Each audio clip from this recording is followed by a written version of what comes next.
Police are investigating two separate shootings which sent two people to hospital, including a teenager. One of the incidents happened near Lawrence and Warden in Scarborough, and that is where we find CP24's Phil Perkins, who is joining us now to break everything down in terms of what police had to say earlier. Phil. Hey there, Lindsay. Yes, so we're outside the scene of the second of these two brazen shootings right in the middle of the day.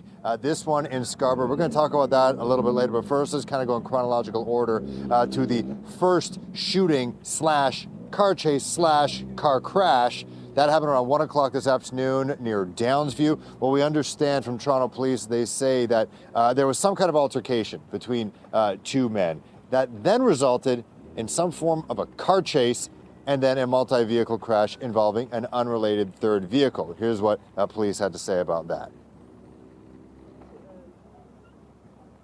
We know right now is that two men got in some sort of altercation. Both of those men then jumped in motor vehicles. They started to, what I would describe, chase one another. One of the motor vehicles was involved in a collision with an unrelated third vehicle. At some point during the altercation between those three vehicles, we had one of the drivers was shot, and he was transported to hospital with injuries to his leg.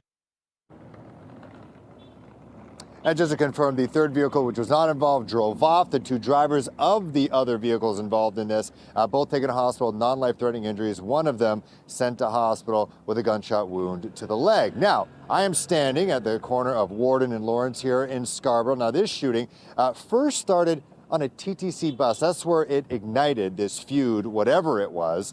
This happened again around 4 o'clock in the afternoon, technically rush hour, but here at this intersection, it is very densely populated on the roads. This parking lot I'm standing in right now, it is bumper to bumper. This place doesn't really go to sleep. It is very busy. We do know that a 14-year-old was eventually sent to hospital with a gunshot wound to the leg. Here's police breaking that shooting down.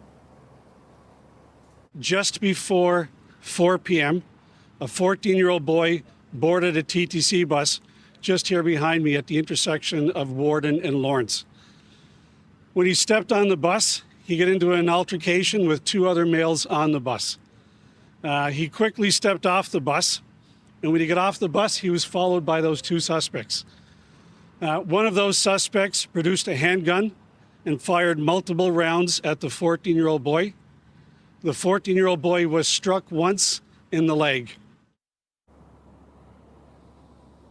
And listening to that news conference with reporters when it happened, we understand there were less than 10 shots, but nonetheless, multiple shots at the corner of Warden and Lawrence. Rush hour. I wish I could show you the parking lot.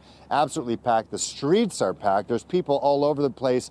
There's patios, and that was at 4 o'clock in the afternoon. It hasn't really thinned out here. It is very busy, and this is what police were talking about, why they're so concerned about just the brazenness of this particular shooting. And we've heard from Steve Ryan before, a former homicide police officer. He talks about a lot of these people who use guns have no idea how to use them. And sure, police could say that there is no threat to the public in a densely populated place like this. You miss a shot, there's a chance that you could hit an innocent bystander. Now, when it comes to the two suspects, we don't have very detailed descriptions. We do know they're both black teenagers, standing 5'6". So they can't be that old, Lindsay. The victim was a 14-year-old. These two individuals standing at 5'6", one having short dreadlocks, wearing a red T-shirt, the other one wearing a black T-shirt and a black bandana covering his face. And the police are, they're telling people that they can't be everywhere all at once. And so they're asking the public, again, talking about how busy this plaza is. They're asking anyone to have any information to give them a call, because as we're hearing from residents, they're sick of it and they're scared. Back to you. Yeah, and I know you were talking about that, but just so shocking to see just how busy of an area it is, Phil, even tonight at 10 p.m. So concerning. CP24's Phil Perkins reporting live for us. Phil, thanks for that.